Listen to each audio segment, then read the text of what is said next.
Okay, audio video clear है सबको? Yes sir. जी सर। स्क्रीन दिख रही है ना एवरीवन? जी सर। जी यस सर। सर। ओके, हमने D5 तक आए थे ना कल लास्ट सेशन में। जी यस सर। जी सर।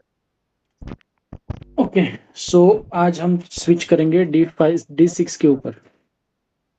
जैसे हमें पता है कि हमने सेकेंड हाउस के लिए D2 देखा था, हमने थर्ड हाउस के लिए D3 देखा था, और फोर्थ हाउस के लिए हमने D4 देखा था, राइट? और फिफ्थ हाउस के लिए हमने D5 देखा था। वैसे ही सिक्स्थ हाउस के लिए हम D6 देखेंगे। सबको विजिबल है ना स्क्रीन? जी सर। Yes sir. ओके, तो Yes, आज हम sir. D6 के बारे में अंडरस्टैंड करेंगे कि D6 एग्जैक्टली आपको क्या आइडिया देता है। हमने लास्ट टाइम समझा था, जब हम हाउसेस को समझ रहे थे, सिक्स्थ हाउस की अंडरस्टैंडिंग ले रहे थे, तो हमने समझा था कि सिक्स्थ हाउस कुछ चीजों को इंडिकेट करता है। किन चीजों को इंडिकेट करता है? डेब्ट, जो कि लोन के फॉर्म में हो सकते हैं या फिर किसी भी काम में हो सकते, मतलब किसी भी, मतलब ये जो डेब्ट है ये दो टाइप के होते हैं, एक है मॉनेटरी और ये दूसरे है कार्मिक। मतलब कर्मों के बेसिस पे भी आपके ऊपर कर्जा हो सकता है, और इसके what we can say monetary level पे भी ये कर्जा आपको शो करता है। सिक्स्थ हाउस जो आपको कर्जा शो करता है वो। देन आपके हेल्थ रिलेटेड इश्यूज, आपका डेली रूटीन,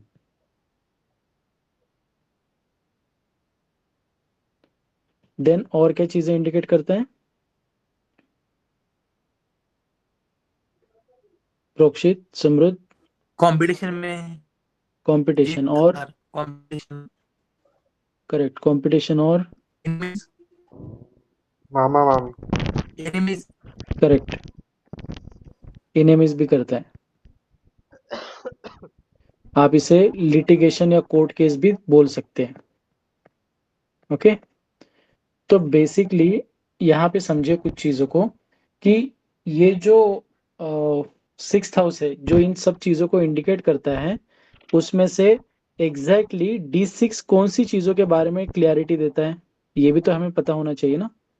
जैसे मैंने आपको D5 के बारे में बताया था, at the same time D7 के बारे में भी बताया था। D5 किन चीजों को इंडिकेट करता है और D7 किन चीजों को इंडिकेट करता है, दैट इज टोटली डिफरेंट।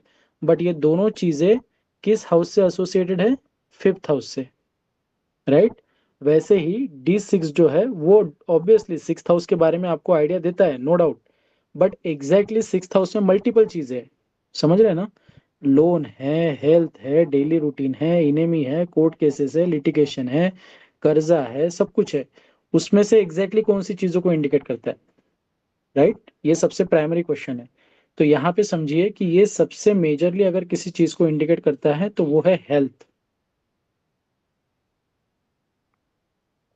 सिर्फ और सिर्फ health point of view D6 आपको बहुत ज्यादा अंदर की, मतलब जो भी इंफॉर्मेशन है हेल्थ रिलेटेड, कि हेल्थ कब खराब होगी, कब रिकवर होगी, कैसे रिकवर होगी, उन सब चीजों की इंफॉर्मेशन आपको D6 से मिलेगी। देन अब आते हैं D6 के बारे में। ये क्या है कि आपके हेल्थ के जो वीकनेस है वो यहाँ पे दिखाता है, आपके डेब्ट के स्ट्रगल। अब यहाँ पे जो डेब्ट है ना, ये मैंने आपको बताया था कि दो टाइप के डेब्ट होते हैं, एक होता है मॉनेटरी और एक होता है कार्मिक, कर्मों के लेवल पे।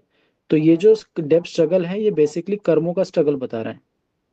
ओके, हिडन इनेमीज, जो भी हिडन इनेमी है, क्योंकि हिडन इनेमी के द्वारा जो भी एक्टिविटी की जाती है आपके ऊपर या आपके अगेंस्ट, वो सारी हमें सिक्स्थ हाउस से समझ में आती है।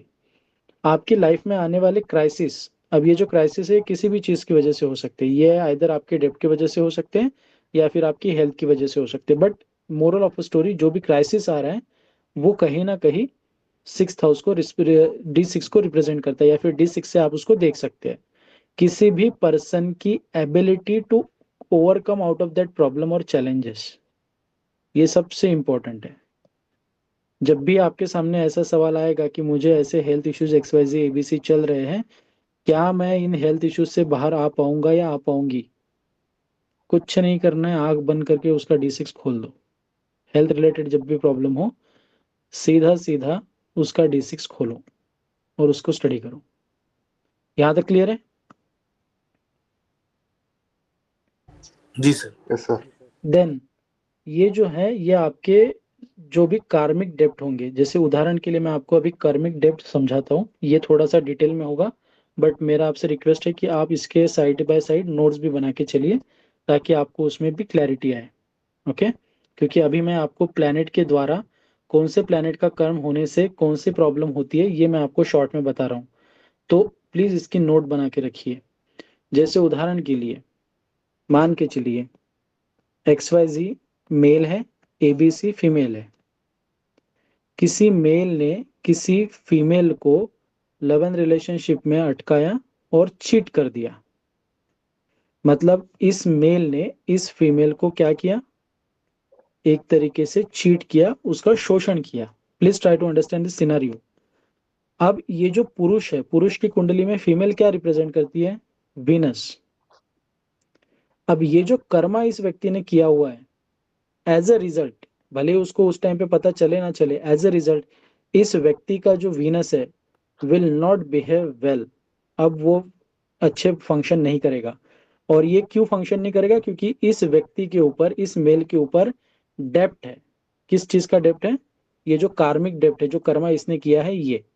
अच्छा, वाइज वर्सा सिचुएशन कंसिडर कर लो। जैसे XYZ मेल है, same example, and ABC is a female, और फीमेल ने किसी मेल को प्रताड़ित किया या फिर उसका यूज कर लिया। अब कैसे किया, क्या किया, उतना मैं डिटेल में नहीं जाऊंगा क्योंकि आप लोग मैच्योर इनफ हो, आपको उतना पता है। इतना समझो कि किसी फीमेल ने किसी मेल को यूज कर लिया in terms of money, in terms of anything. तो ये किसका डेप्ट हुआ, अभी फीमेल का। एज अ रिजल्ट उस फीमेल की कुंडली में मंगल विल नॉट बिहेव वेल। अब मंगल की वजह से उसको कर्मिक डेप्ट पे करना पड़ेगा। Because of that reason she will face the health issues related to Mangal. In this scenario, in this example one, the person will face the challenges related to health regarding Venus. ये जो मेल है ना, ये जो first वाला example हमने लिया, इसमें जो मेल है उसको फीमेल से रिलेटेड, मतलब वीनस से रिलेटेड प्रॉब्लम फेस करनी पड़ेगी, और ये जो फीमेल है इसको मार्स से रिलेटेड प्रॉब्लम फेस करनी पड़ेगी।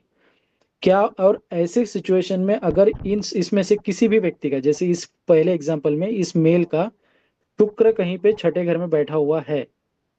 अब मैं साइन की यहाँ पे बात नहीं कर रहा हूँ कि वो एग्जॉल्टेड है, डेबिलेटेड है, वो एक अलग बात है। जस्ट शुक्र छठे घर में बैठा है, मतलब वो पहले से ही फीमेल का कर्जा दिखा रहा है, पास्ट लाइफ से वो है उसके ऊपर। और इस बर्थ में भी अगर वो ऐसा कोई काम करता है तो ये शुक्र बहुत स्ट्रांगली निगेटिव होना शुरू कर देता है, बहुत स्ट्रांग निगेटिव फल देना शुरू कर देता है।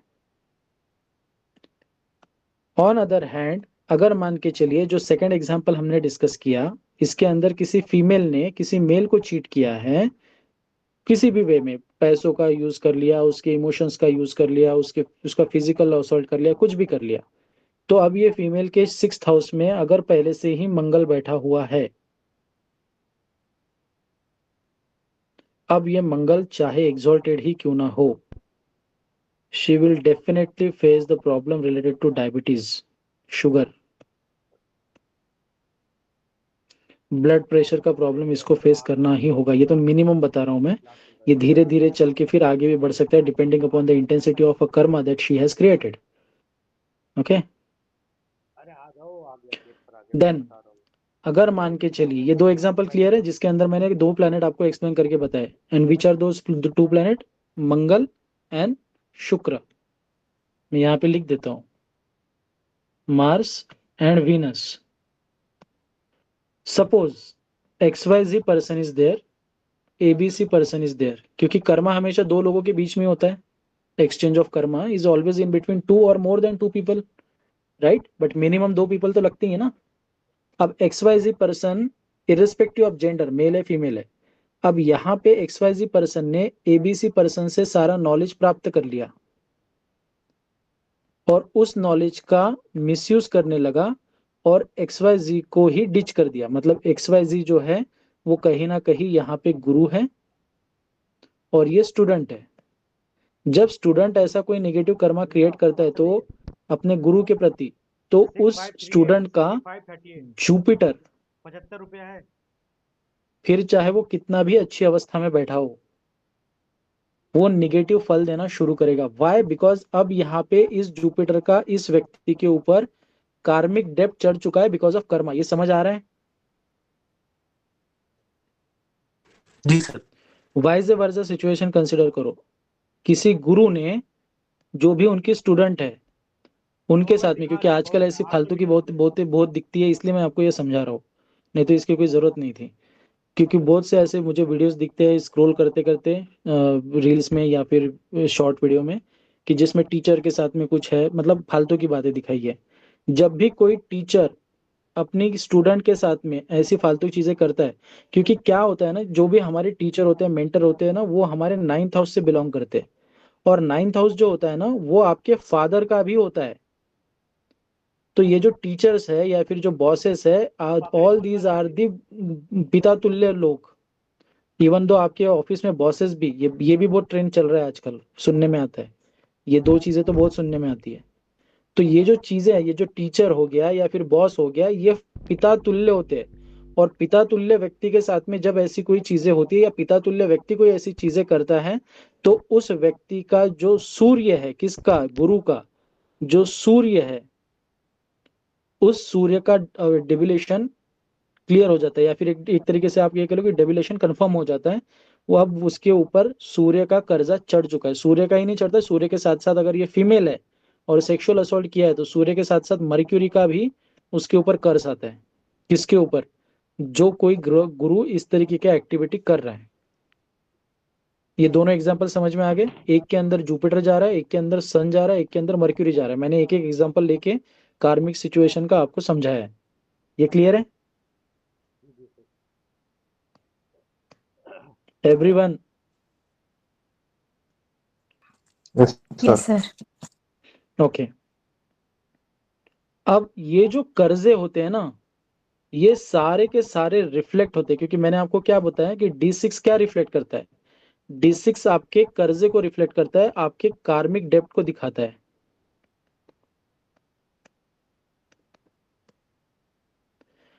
अब इसके अलावा और ऐसे कौन से प्लैनेट हैं बचे हुए?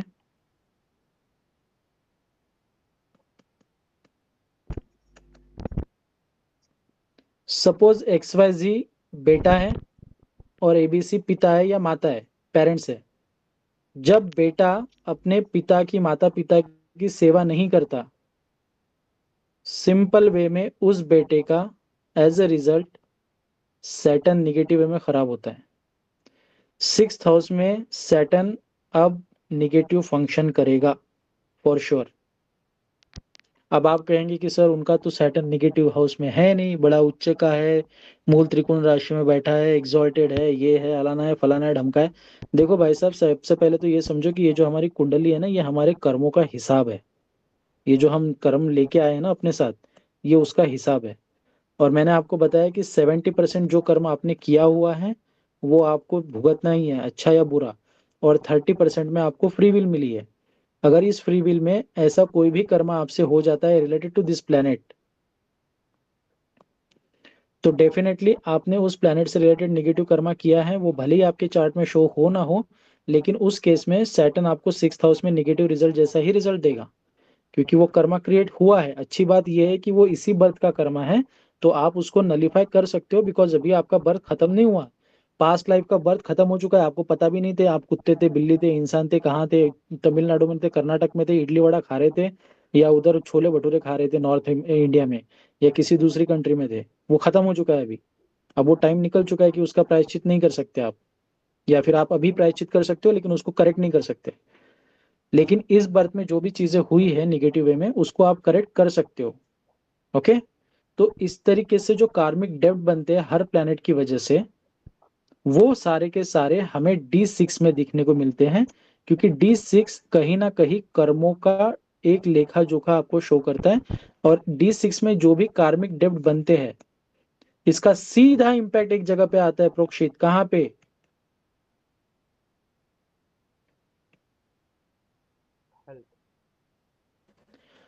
तो अगर अगर अगर कोई यंग लड़का है 30-35 की एज का, या लड़का है लड़की है जो भी है, मेल फीमेल जो चाहे वो कंसिडर कर लो, इरेस्पेक्टिव ऑफ जेंडर। उनके अटायर से आपको लगता है, उनको फिजिकल बॉडी को देख के ऐसा लगता है कि नहीं ये तो काफी हेल्दी है, ये है वो है, लेकिन सडनली दे मतलब वो उनको प्रॉब्लम फेस करना शुरू हो गया है हेल्थ रिलेटेड। और कुंडली में कहीं पे भी आपको निगेटिविटी दिख नहीं रही है। D1 चार्ट में कहीं पे भी ऐसी प्रॉब्लम दिख नहीं रही है। अब आपको समझ में आया कहाँ से प्रॉब्लम आ रही है?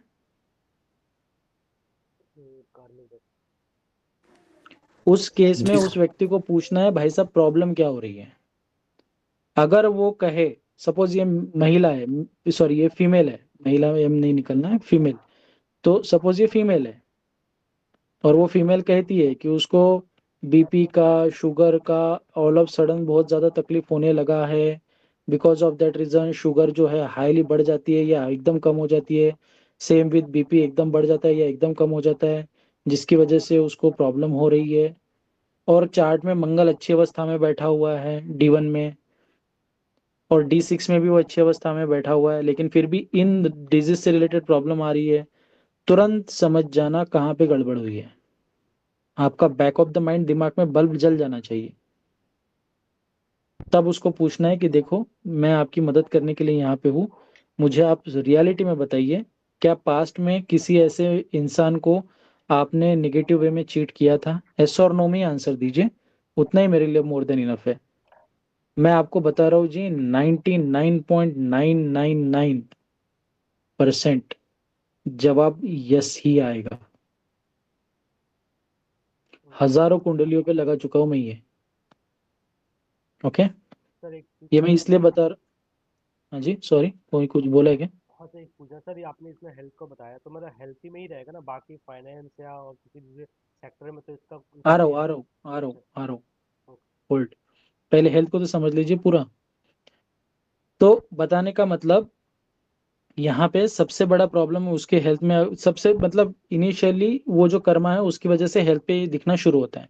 अब मान के चलिए कि ऐसा उसका दिख नहीं रहा है और उसने ऐसा कुछ कर्मा किया भी नहीं है, उसके हाथों से कुछ नहीं हुआ है, सब सही है। बट उसके D6 चार्ट में जो लग्नेश है वो कहीं ना कहीं नीच का होके बैठा हुआ है। एग्जाम्पल के लिए,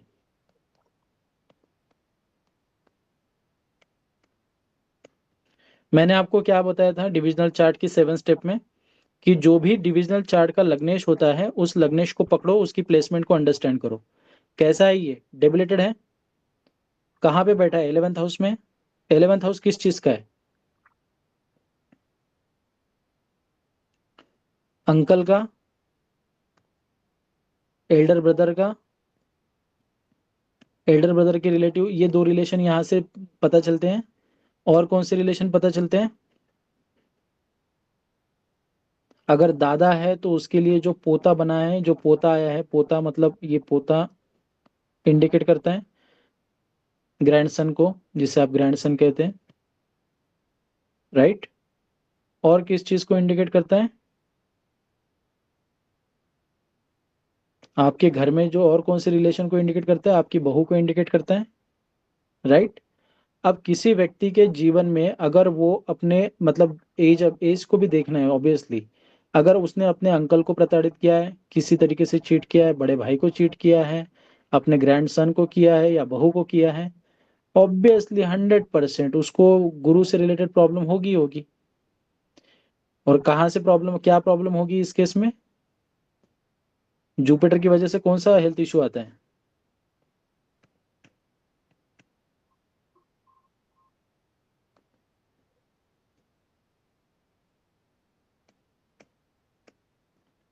ये समझ रहे हो?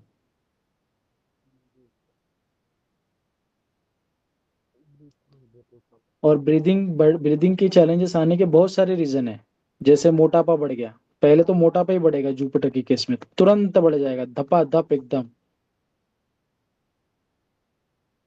अनकंट्रोलेबल मोटापा। ब्रीदिंग चैलेंजेस हो गए शुरू, इसी से खपेगा वो, अगर वो कर्मा बहुत निगेटिव है और बहुत बड़ा है तो। लेकिन अगर नॉमिनल है तो उससे रेमेडी करवा लो, बच जाएगा। समझ रहे हो? ये मैं जो समझा रहा हूँ समझ में आ रहा है और सिर के ऊपर से जा रहा है? नहीं सर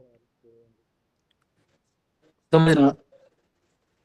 तो यहाँ पे जो है ना, इंडिकेट द स्ट्रगल फ्रॉम डेप्ट। होप ये आपको अभी अंडरस्टैंड हो गया कि ये जो डेप्ट है इसमें से निकलने के लिए, क्योंकि ये इतना इजीली निकलता नहीं, बहुत चैलेंजेस लेने पड़ते हैं इसको। और इन सब चीज़ों से ही वो, अब जैसे मान के चलिए मैंने आपको क्या बताया था कि जो फीमेल है उसके चार्ट में जैसे एक एग्जांपल लिया था, अब वो मंगल इसका प्रॉब्लमेटिक वे में चला गया। अब प्रॉब्लमेटिक वे में चला गया तो मैंने 2 डिजीज बताए थे, कौन सा? BP and sugar. अब मंगल के बाकी कारकत्व भी खराब होंगे।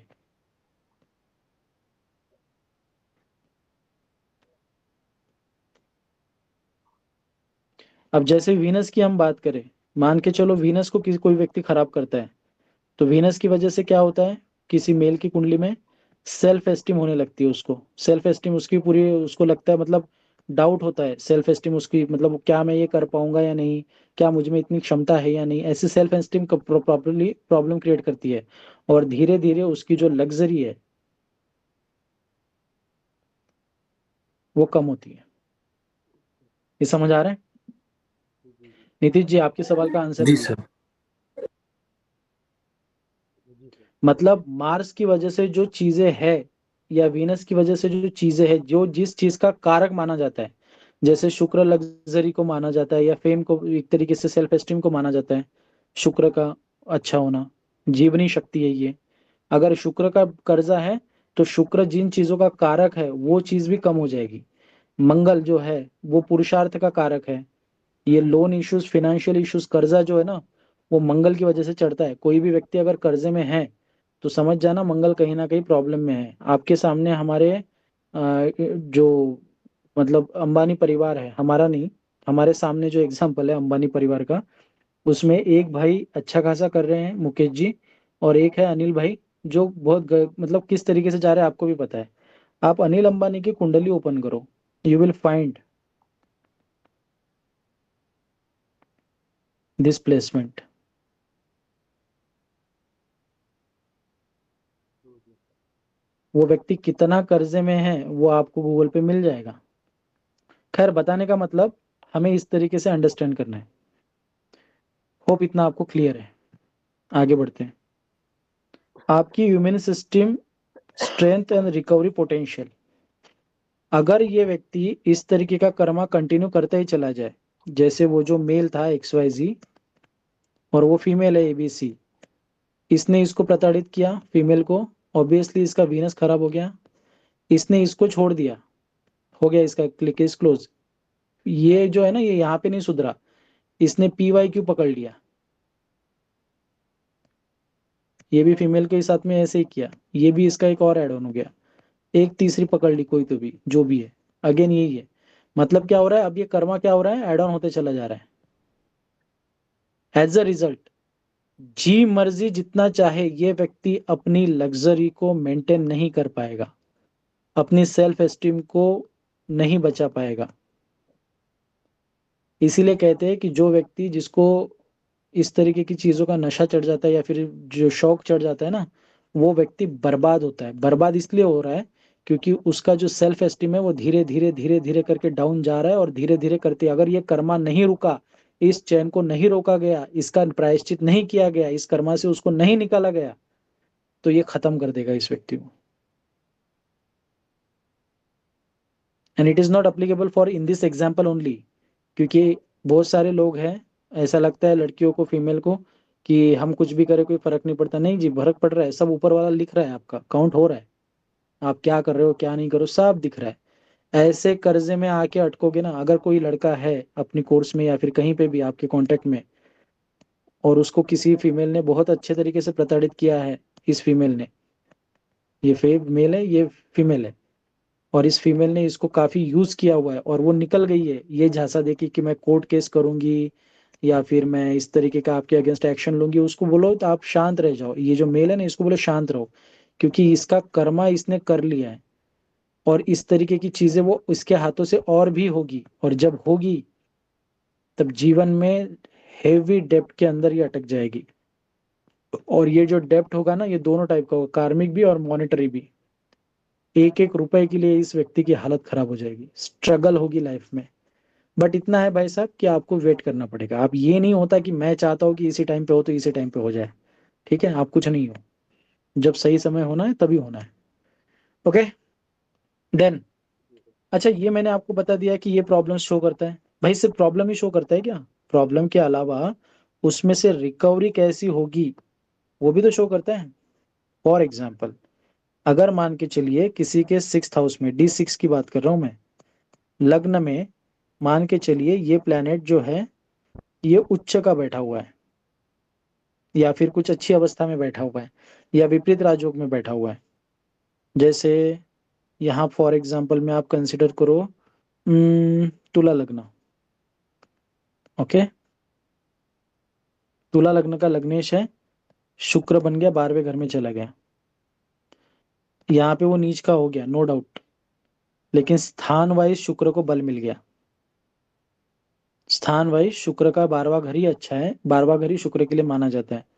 इस केस में स्ट्रगल के बाद में वो व्यक्ति रिकवर हो जाएगा। अगर इसके ऊपर जो 7th मतलब इसका लग्नेश है, D6 का लग्नेश है, इसके ऊपर कहीं से भी सबसे शुभ प्लैनेट की दृष्टि आ गई, और स्पेशली 5वीं और 9वीं दृष्टि आ गई, तो ऐसे व्यक्ति को कोई गाइड करने वाला मिलेगा, कोई गुरु मिलेगा जो उसको प्रॉपर गाइड करेगा, और उसकी बातें ये व्यक्ति सुनेगा भी, और उसमें से अपने जीवन में जो कठिनाई है उसको पार भी कर लेगा। ओके, बताने का मतलब मैं फिर से समझाता हूँ कि अगर मान के चलिए आपके D6 में जो लग्नेश है, लग्नेश कोई भी पकड़ लो आप, जैसे इसी केस में हम पकड़ते हैं मंगल को, और मंगल जो है वो अच्छी अवस्था में नहीं बैठा हुआ है D6 के, लेकिन इस मंगल के ऊपर कहीं ना कहीं गुरु की दृष्टि आ रही है। अब इसको हेल्प मिलेगी, 100% मिलेगी, रिकवरी भी होगी। अगर ये व्यक्ति गुरु को खराब कर देता है, अगर ये व्यक्ति गुरु को भी खराब कर देता है, फिर इसको कोई नहीं बचा सकता, क्योंकि जो इसको बचाने वाला था, जो उसको हेल्पिंग हैंड था, उसी का कर्म उसने कर दिया। अब जाओ मरो। ठीक है, ये समझ में आ गए तीनों पॉइंट। जी सर। जी then sir. रिवेल hidden enemies, competitive challenges. खैर सेल्फ एक्सप्लेनेटरी है, एक्सप्लेन करने की जरूरत नहीं है, ऐसा मुझे लगता है। देन हाईलाइट कार्मिक कॉज बिहाइंड फिजिकल सफरिंग, ये भी मैंने कवर कर दिया है। चीजें क्लियर है यहाँ तक? किसी को कोई डाउट है तो अभी पूछिए आप। नीतीश जी, प्रोक्षित जी, समृद्ध जी, अनीता जी, जयश्री जी, एवरीवन, जो भी सवाल है पूछ सकते हैं एक एक करके।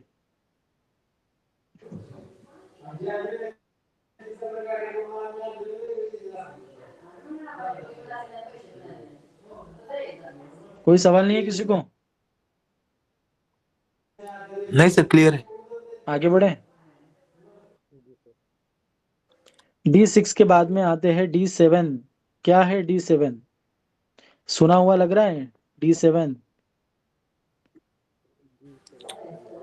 D5 के साथ 5 का क्या इंडिकेट कर रहा है? संतान। संतान और आपकी क्रिएटिविटी। जी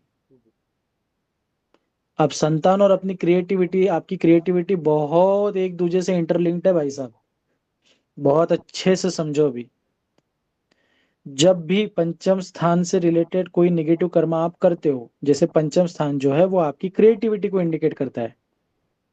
ओके, अगर मान के चलिए XYZ पर्सन है एंड ABC पर्सन है, ABC पर्सन ने कुछ तो भी क्रिएट कर दिया, उसके पास में दिमाग है, उसके पास में नॉलेज है, और उस हिसाब से उसने कुछ तो भी क्रिएट किया, और उसके लिए कहीं ना कहीं XYZ ने भी उसको हेल्प की, डायरेक्टली और इनडायरेक्टली। लेकिन बाद में XYZ को ऐसा हुआ, XYZ के मन में आया लालच। XYZ सोचा कि मैं ABC को साइड में कर देता हूँ, और इसकी क्रिएटिविटी अपने नाम से मार्केट में पब्लिश कर देता हूँ, एंड मैं कमाता हूँ पैसा, और फिर मेरा क्या, मैं क्या हो जाऊंगा, मैं हो जाऊंगा अमीर। ये XYZ ने सोचा, और XYZ ने ऐसा कर भी दिया। XYZ ने जी मर्जी अपने 5th हाउस में एग्जॉल्टेड प्लैनेट लेके बैठा हो, इसको संतान उत्पत्ति में प्रॉब्लम आएगी, आएगी। क्यों आएगी? ये रेशो याद रखो, ये रेशो कहीं पे किसी बुक में मेंशन नहीं है, ये सिर्फ मैं आपको अंडरस्टैंडिंग के लिए समझा रहा हूँ। और ये आता है, ये 100% कंप्लीट है, ये 100% ऐसे ही वर्क करता है। हजारों कुंडलियों पे मैं लगा के बैठा हुआ हूँ, इसलिए मैं आपको बता रहा हूँ, अनुभव की बात बता रहा हूँ। बहुत जगह पे आपको दिखेगा कि D1 में भी फिफ्थ हाउस अच्छा है, D5 भी अच्छा दिखा रहा है, लेकिन फिर भी बच्चा नहीं हो रहा है। समझ नहीं आता, एस्ट्रोलॉजी झूठी है। अरे भाई D7 देख उसका, D7 देखने के बाद में उसके ये जो कर्मा है ये देख, ये थोड़ा पूछ, इसका है ये कर, 100% सोल्यूशन मिल जाएगा। गड़बड़ कहाँ की है, कहाँ उसने गोबर खा के आया है, वो सब समझ में आ जाएगा। ये क्लियर है?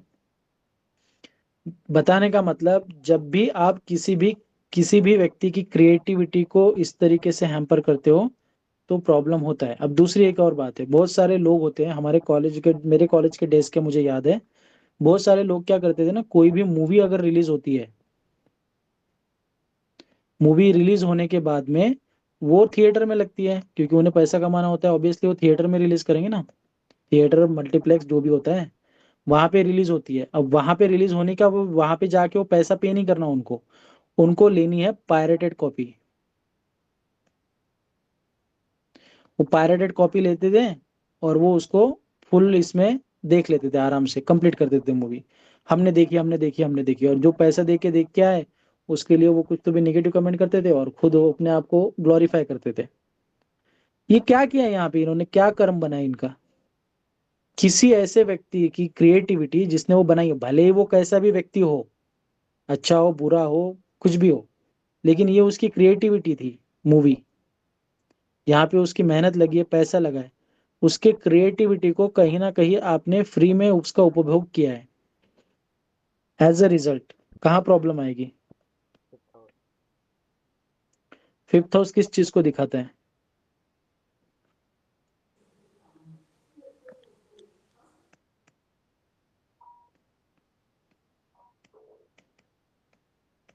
अच्छा सर, जो अभी ओटीटी पर आता है वो भी हमको फ्री मिल जाता है, तो सेम चीज।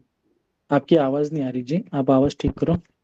सर, जो आजकल ओटीटी प्लेटफॉर्म पर आते हैं वो भी हमको फ्री में मिल जाते हैं, कई सारे ऐप्स के नहीं थ्रू। देखो, वो जो है ना, वो उन्होंने फ्री दिया हुआ है, नहीं, वो दिया वो नहीं है, उनकी वो जो मस्त। पेड वाले होते हैं वो उसके लिए फ्री एक ऐप आ रहे हैं। बिना सब्सक्रिप्शन लिए आप उनकी सारी वेब सीरीज देख सकते हो, पेड है उसके बावजूद, तो वो भी इसी कैटेगरी में आएगा ना।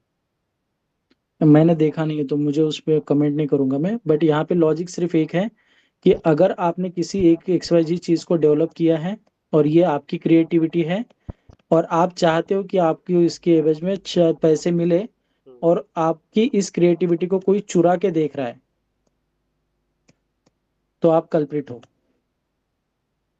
अगर जी। ऐसा कुछ हो रहा है, वहां पे चोरी हो रही है, वो खुद से दिखा रहे हैं, वो अलग बात है, वो अपनी मार्केटिंग स्ट्रेटेजी कर रहे हैं, जो भी है। लेकिन आप अगर अपना कर्मा क्रिएट कर रहे हो, आप खुद से उसको चुरा के देख रहे हो, तो आप अपना कर्मा नेगेटिव वे में क्रिएट कर रहे हो। जो भी, मैं आपको एक एक्सपेरिमेंट के लिए बताता हूँ, कौन है कॉलेज डेज में, कौन है यहाँ पे? समृद्ध।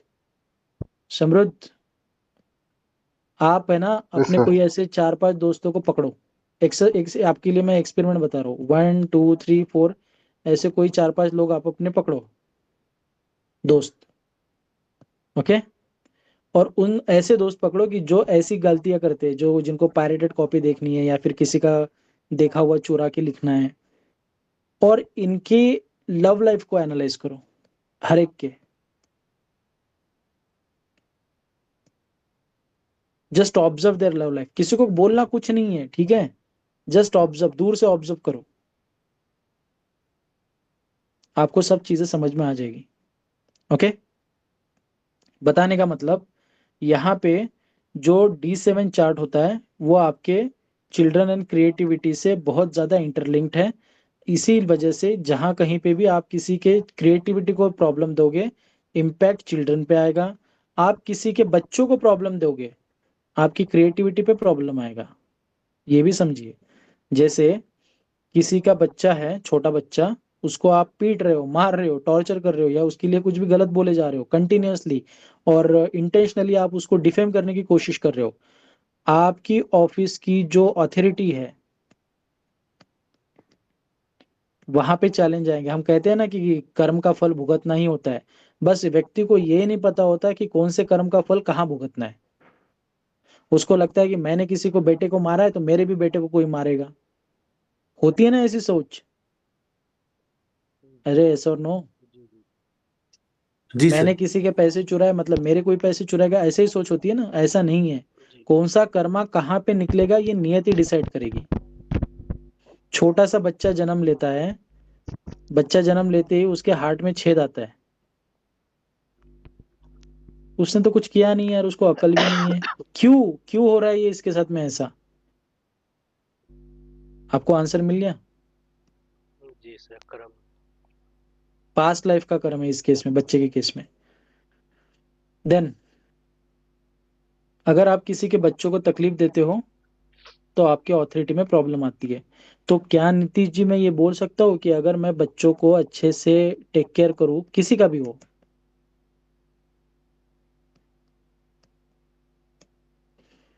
तो मेरे प्रमोशन के चांसेस बन सकते हैं?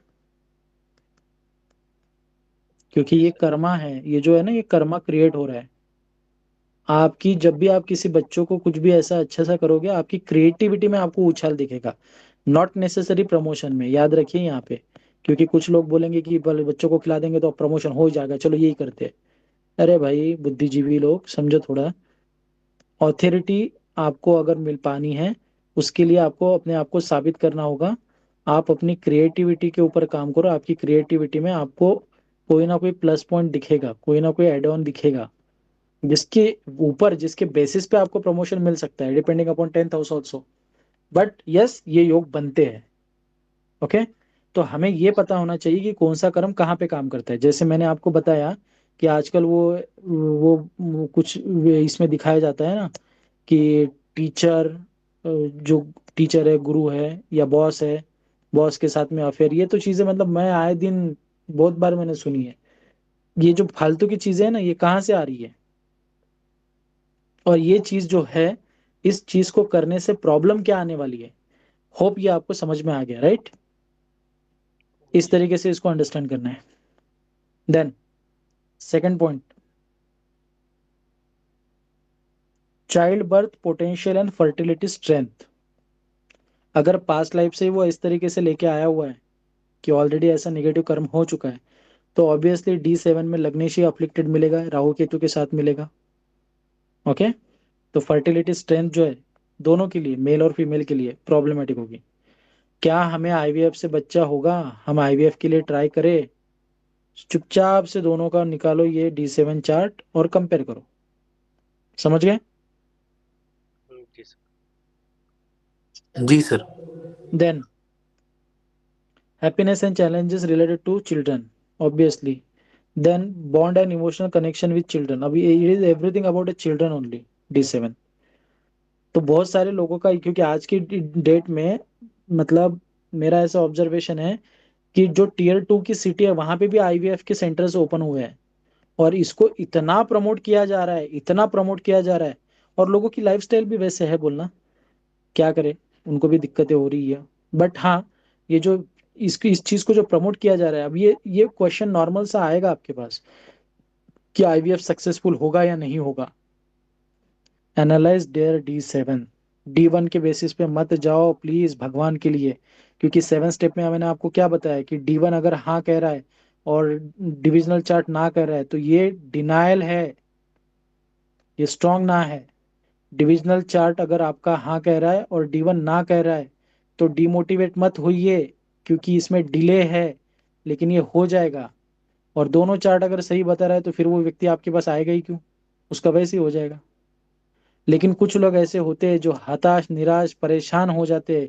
और जो लोग, जिनको नहीं है नॉलेज इस लेवल पे, कुछ भी बकवास कर देते हैं कि आपके पंचम स्थान में नीच का प्लेनेट है, इसलिए आपको संतान प्राप्ति का सुख नहीं मिलेगा। अरे डॉट डॉट डॉट, उसका D7 निकाल के देख, वहां पे देख।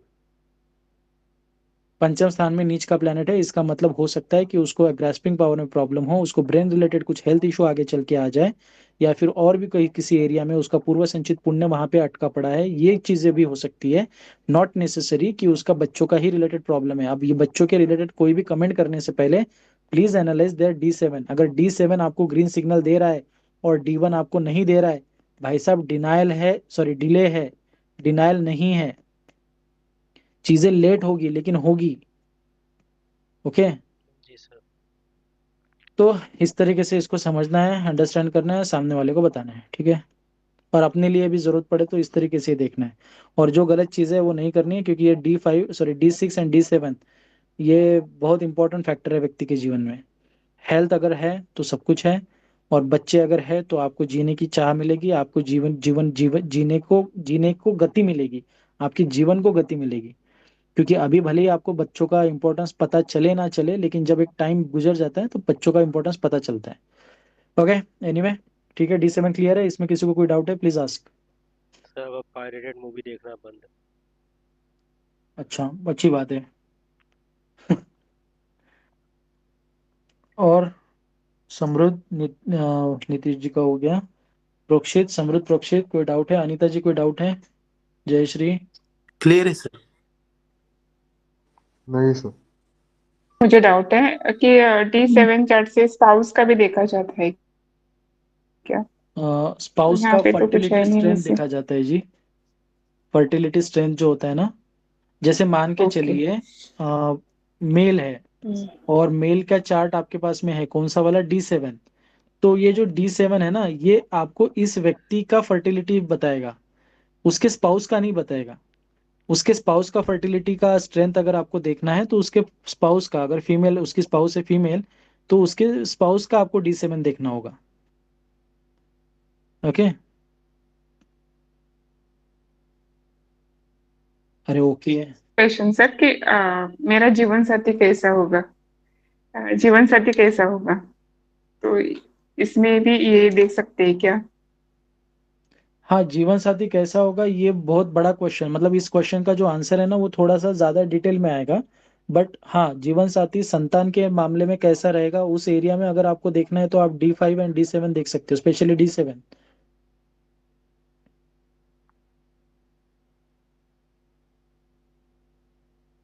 मतलब ठीक बच्चे है सर, हेल्दी होंगे नहीं होंगे थैंक ये यू। अगर आपको देखना है उस व्यक्ति से, तो सीधा उसका D7 देख लो, खत्म। अच्छा, इसका मिसयूज नहीं करना है, ये जहाँ पे जरूरत है उसके बारे में उसको बताना है, बाकी खाली फोकट में एजुकेट नहीं करना किसी को, कोई अगर मिसयूज कर रहा हो तो। ठीक है, चलो आगे बढ़ते हैं, यहाँ तक क्लियर है? आगे बढ़े। जी सर। ओके। D8।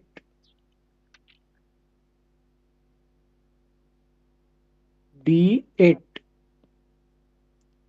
आ गए हम अष्टम स्थान पे। क्या क्या दिखाता है अष्टम स्थान, प्रोक्षित?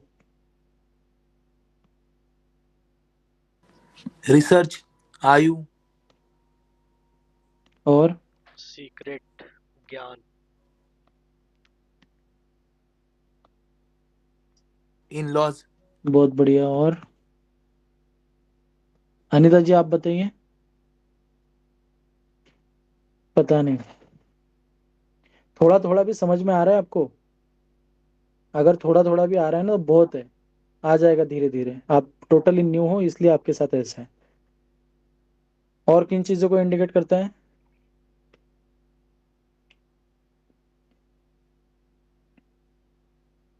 Spiritual sir, spiritual things. हाँ, ये हिडन नॉलेज में आ गया ना। ओके। सर इसमें भी आता है ना पूर्वजों की प्रॉपर्टी जो होती है, वो भी शो होती हाँ, है। एंसेस्टर्स।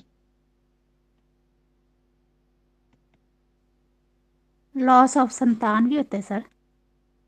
हाँ जी, पंचम स्थान का स्वामी अगर अष्टम से कनेक्ट हो जाए और वहां पे वो पीड़ित हो जाए तो ये लॉस भी होता है। करेक्ट है, सही बोला आपने, बढ़िया।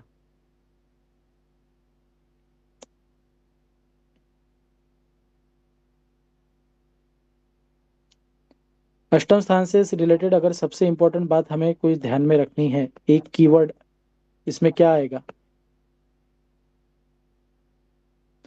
हर वो चीज, कांच। हर वो चीज जो गुप्त रखी जाती है या गुप्त रखने लायक होती है, हर वो चीज, इच एंड एवरीथिंग। ओके, इसको पकड़ के रखिए अभी थोड़ी देर के लिए। Switch to this one. D8 जो है वो आपकी लॉन्जेविटी, एक्सीडेंट्स एंड ट्रांसफॉर्मेशन को दिखाता है, राइट। ये आपके लाइफ स्पैन की स्ट्रेंथ को बताता है, जिसे हमें बिल्कुल भी प्रेडिक्ट नहीं करना है। मैं सिर्फ आपको इसको अंडरस्टैंडिंग के लिए बता रहा हूँ। आप इस पार्ट को बिल्कुल भी हाथ नहीं लगाएंगे, लेकिन आपको नॉलेज होना चाहिए, इसलिए समझा रहा हूँ। इसका रीजन मैं बता दूंगा कि इस पार्ट को हम क्यों हाथ नहीं लगाना है, बट पहले आप इसको समझ लीजिए कि ये एग्जैक्टली है क्या। ये आपके लाइफ स्पैन को ये आपके ये आपके लाइफ स्पैन को रिवील करता है, उसकी स्ट्रेंथ को इंडिकेट करता है। जो भी सडन कार्मिक इवेंट होते हैं, आपके ट्रांसफॉर्मेशन को और आपकी डीप रूटेड फियर को शेप देता है। ये hidden threat, vulnerabilities vulnerability, sudden illness, accidents, ancestral karma, indicate karmic shock and highlight inner rebirth. Okay, ये 3 चीजें ध्यान में रखिए आप, क्योंकि ये सारी चीजें जो होती है वो सीक्रेसी में होती है। मतलब जब सीक्रेसी का हाउस एक्टिवेट होता है या सीक्रेसी से रिलेटेड कोई मिस्टेक हो जाती है, तब उसकी ये रिप्लिका है। जैसे उदाहरण के लिए कोई चीज जो आपको सीक्रेट रखनी थी, मैं अब इसमें डिटेल में जाना नहीं चाहता, लेकिन एक छोड़ो यार, रिलेटेड भी ये बहुत गलत टॉपिक हो जाएगा। बस इतना ध्यान में रखिए कि ये सीक्रेसी को दिखाता है। अब हमें D8 को या लॉन्जेविटी को क्यों एनालाइज नहीं करना है, प्रोक्षित समृद्ध, हमें लॉन्जेविटी को क्यों एनालाइज नहीं करना है? देखो, हमारे हिंदू धर्मशास्त्र में सबसे पहले लेक्चर में मैंने आपको बताया था, कुछ महापुराण है। कितने महापुराण है?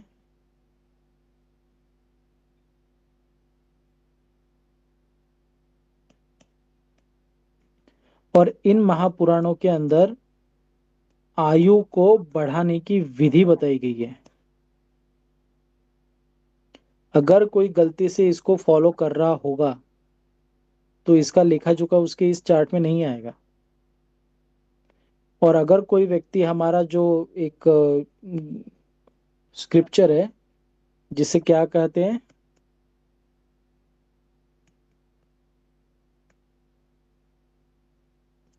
इसके अकॉर्डिंग कोई नेगेटिव कर्म कर रहा है, तो उसकी आयु क्या हो रही है? घट रही है, कम हो रही है।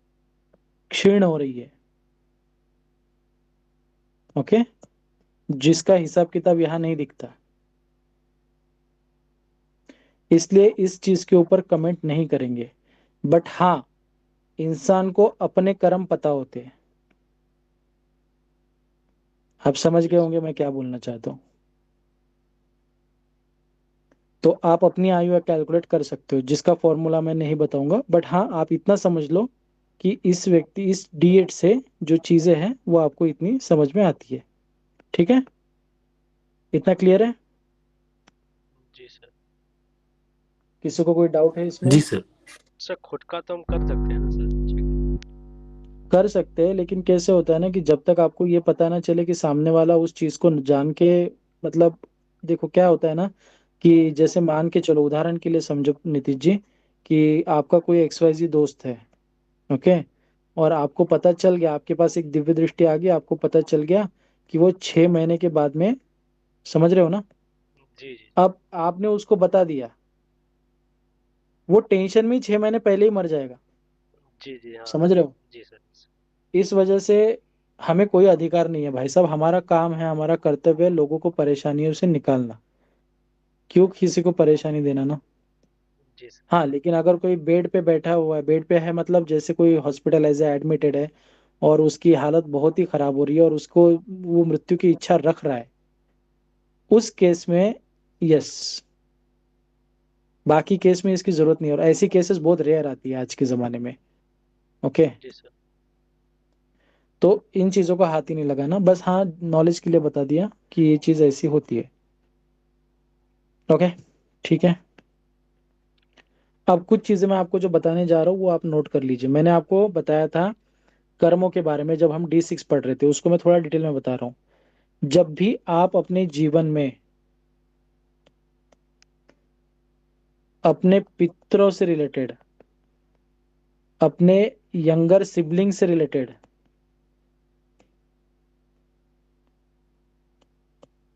अपनी कुल देवी और कुल देवता से रिलेटेड,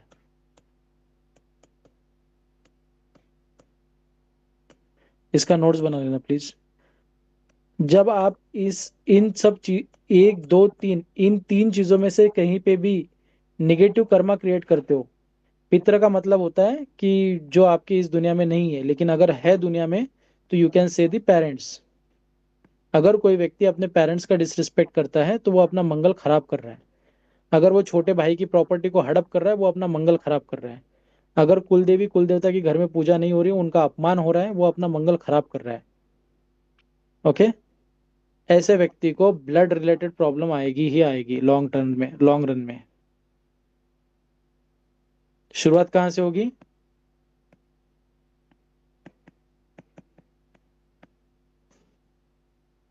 जितने भी बीपी वाले या शुगर वाले पेशेंट है आपके सराउंडिंग में, पूछो इन तीन एरिया में कुछ हुआ है क्या? समझ आ गई है? जी सर। सर कुल देवता देवता ना पता हो तो सर उस केस हाँ, में। वो एक अलग बात है, बट मैं बता दूंगा आपको। जी अब अभी मुझे तो जो पढ़ाना है वो पढ़ाने दीजिए प्लीज, नहीं तो टाइम हो जाएगा हमारा। मुझे याद से पूछ लेना कभी कुल देवी कुल देवता का, आई विल टेल यू। उसकी एक प्रोसेस है, सिंपल सी प्रोसेस है। ठीक है, मंगल का हो गया। नाउ वीनस का देखिए। वीनस के बारे में क्या बताया था मैंने?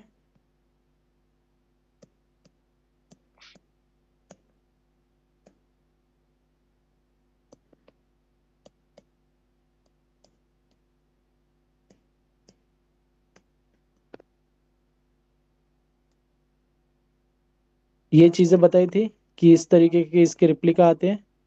लेकिन वीनस कौन से कर्मा से खराब होता है?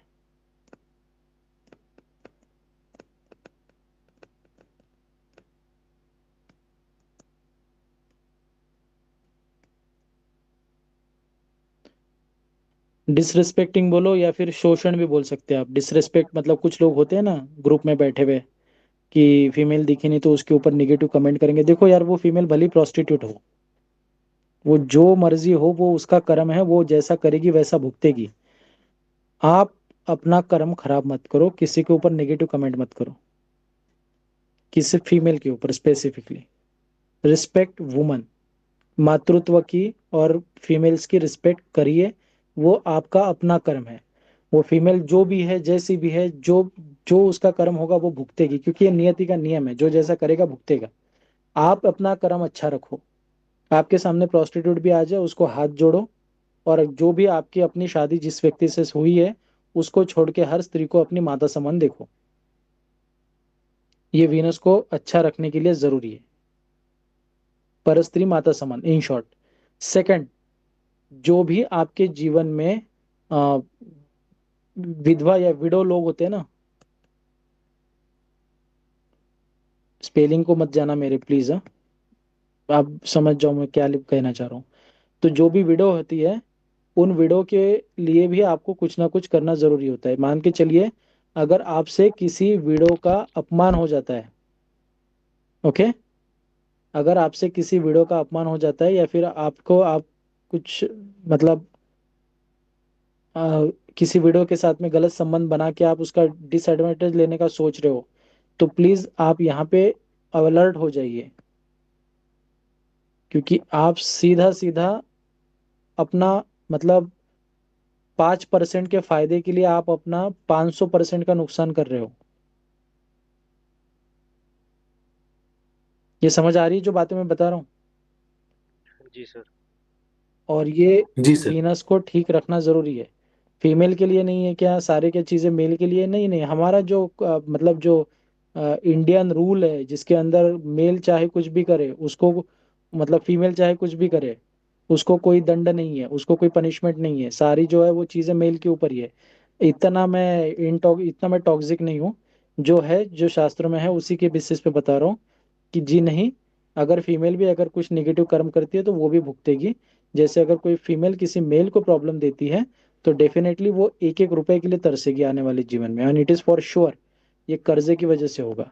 जब उसको हॉस्पिटल में इलाज चलता रहेगा उसको पैसा नहीं मिलेगा, भले उसके पास में कितना भी प्रॉपर्टी हो, कितना भी, वो पैसा रास ही नहीं आएगा, पैसे से उसका ट्रीटमेंट प्रॉपर होगा ही नहीं। लिख लो ये और चेक कर लो, जीवन में कभी भी देख लेना आजमा के।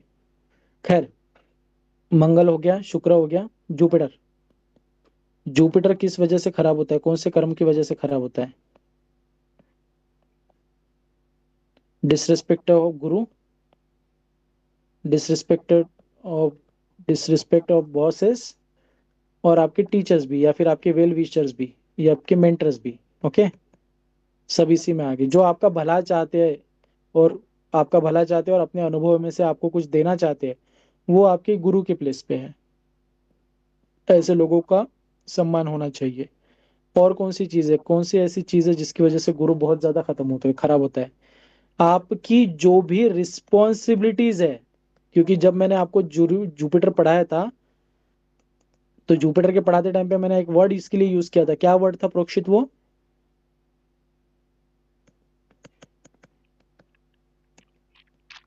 आपने, नैतिकता। यस, आपने ही मुझे बताया था ये नैतिकता वर्ड है करके, इसलिए मैंने अभी आपसे ही पूछा। तो नैतिकता जो है, जब भी कोई व्यक्ति अपनी नैतिकता से पीछे हटेगा, मतलब नैतिकता से पीछे हटना मतलब क्या? जैसे कोई एक फादर है, उसके नीचे उसकी वाइफ है, उसका एक एल्डर सन है, उसकी यंगर डॉटर है या यंगर सन है, जो भी है, तीनों की रिस्पॉन्सिबिलिटी इस व्यक्ति के ऊपर है। और ये व्यक्ति ठीक ठाक अर्न कर भी रहा है, इसके पास पैसा भी आ रहा है, क्योंकि इनके भाग्य का पैसा जो है ना, इसके व्यक्ति के पास आना है, और इसके पास आ भी रहा है। लेकिन अब ये कंजूसी कर रहा है, ये बच्चों को प्रॉपरली ट्रीट नहीं कर रहा है, बच्चों की प्रॉपर जो जरूरत है वो पूरी नहीं कर रहा है, वाइफ की पूरी नहीं कर रहा है, वाइफ के मेडिकल एक्सपेंसेस बियर नहीं कर रहा है, बच्चों के लिए चीजें नहीं कर रहा है। इसका मतलब क्या है? ये जो इसका वर्तन है, ये जो इसका बिहेवियर है, ये कैसा है? अनैतिक। इस क्षमता का अर्थ ये नहीं होता कि बस वो उस कंटेक्स्ट में ही मत जाओ आप। अनैतिक का मतलब होता है जो एथिकल नहीं है, सिंपल। और वो किसी भी कंटेक्स्ट में हो सकता है। अगर मान के चलो आप अपनी जिम्मेदारियों को पूरा नहीं कर रहे हो, मतलब आप एक तरीके से इंजस्टिस कर रहे हो अपने साथ और अपने परिवार के साथ में।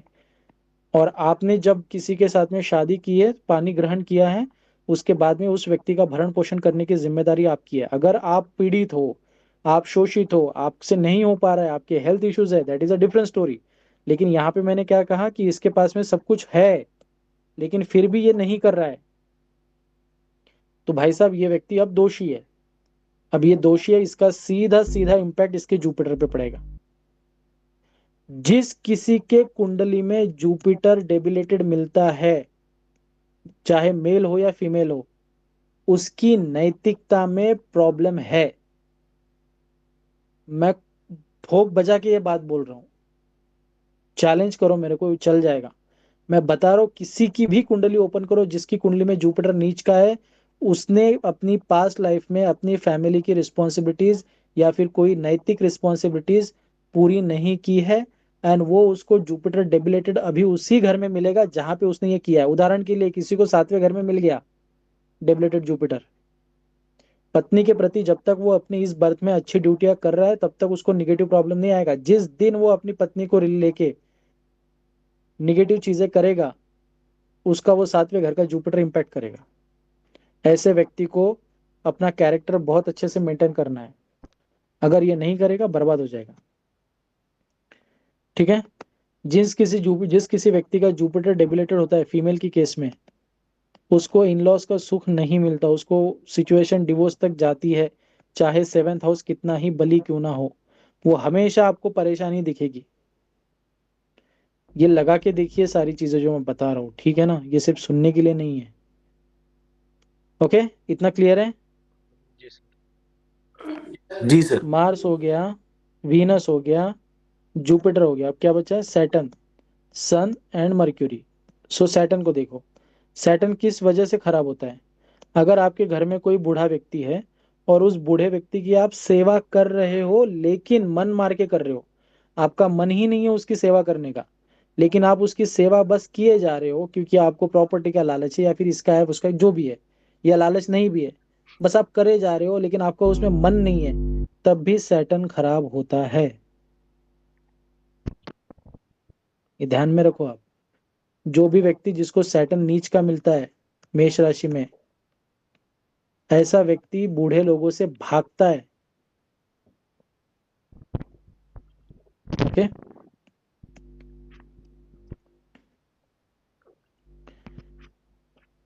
देन और कौन सी चीजों से सैटर्न खराब होता है? जो लोअर क्लास के लोग होते हैं, जैसे आप कहीं पे काम कर रहे हो और आपके अंडर, आप एक व्यक्ति हो और आपके अंडर 10-15 लोग काम कर रहे हैं, मजदूर काम कर रहे हैं। आप इन मजदूरों का जब हक खाते हो ना, लोग होते हैं कुछ कॉन्ट्रैक्टर लोगों को मैंने देखा है, इनकी दिहाड़ी होती है 600 रुपये, जो ये क्लाइंट से लेते हैं, ये क्लाइंट से इसको आगे इनकी सारी दिहाड़ी 600 रुपये के हिसाब से, और ये इनको देते वक्त देता है 200-300 रुपये के हिसाब से, बाकी सब अपने जेब में रखता है। हड्डियां जाएगी इसकी, हड्डियां। आने वाली जो जनरेशन होगी उनकी हड्डियां कमजोर मिलेगी। ओके, जी सर। तो ये होता है ना, पैसा धर्म से कमाओ धर्म से चलाओ। अरे हमारे बच्चे में ऐसा हो गया, पता नहीं कौन से पाप का फल है ये, ऐसे आता है फल। ठीक है, सैटर्न हो गया, और क्या आ गया?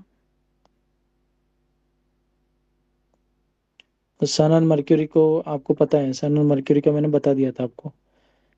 ओके, फिर से बता देता हूँ। जैसे XYZ व्यक्ति है और ABC व्यक्ति, ये एक और सिनारियो अलग सा ले रहा हूँ। XYZ व्यक्ति ABC व्यक्ति के बच्चों को तकलीफ दे रहा है, चाइल्ड को।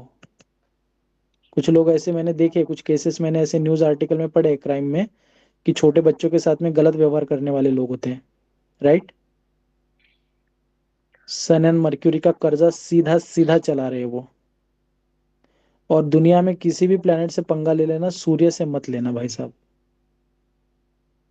किसी भी प्लेनेट से ले लो, सूर्य से मत लो, क्योंकि सूर्य आपकी आत्मा है भाई। इस शरीर के अंदर आत्मा ही नहीं रहेगी, क्या करोगे शरीर का, बताओ? समझ रहे हो? शरीर के अंदर जब तक आत्मा है तब तक ही शरीर शरीर है, नहीं तो शरीर शरीर नहीं, शरीर शव है।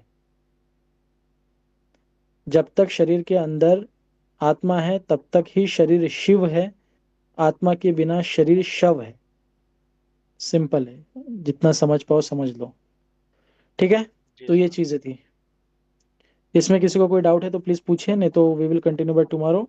कल और परसों 2 दिन के अंदर ये हमारा जो डिविजनल चार्ट का टॉपिक है ये फिनिश हो जाएगा। Then we will go for the sample questions. तो 3 दिन हमारा मोटा मोटी डिविजनल चार्ट का ये चैप्टर चलेगा। कोई क्वेश्चन है इसमें?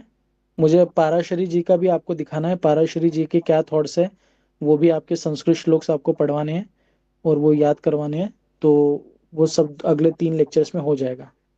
इसके अलावा किसी को कोई और अगर डाउट है तो प्लीज पूछिए, I will tell you, I will answer. Sir D7 का जरा दिखाना, थोड़ा लिखने को रह गया है।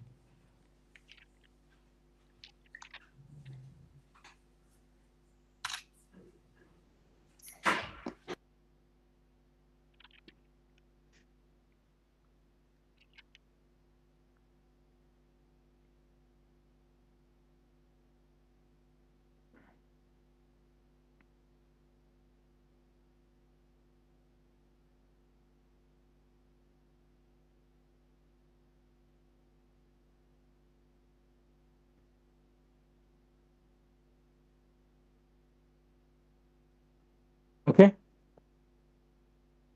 हो गया सर। कोई डाउट है किसी को? रुके यहाँ पे या कंटिन्यू करना है, क्या करना है? सर कंटिन्यू करिए सर। नहीं, रुकना है यहाँ पे। आप लोग शांत रहते हो, मेरा गला दुख जाता है, पूरा 1 घंटा कंटिन्यू बात करता हूँ मैं। जी सर। ठीक है जी, तो प्रोक्षित आप रहिए और बाकी सब डिस्कनेक्ट कर सकते हैं। जी सर, हरे कृष्ण सर। हरे कृष्ण एवरीवन, शुभ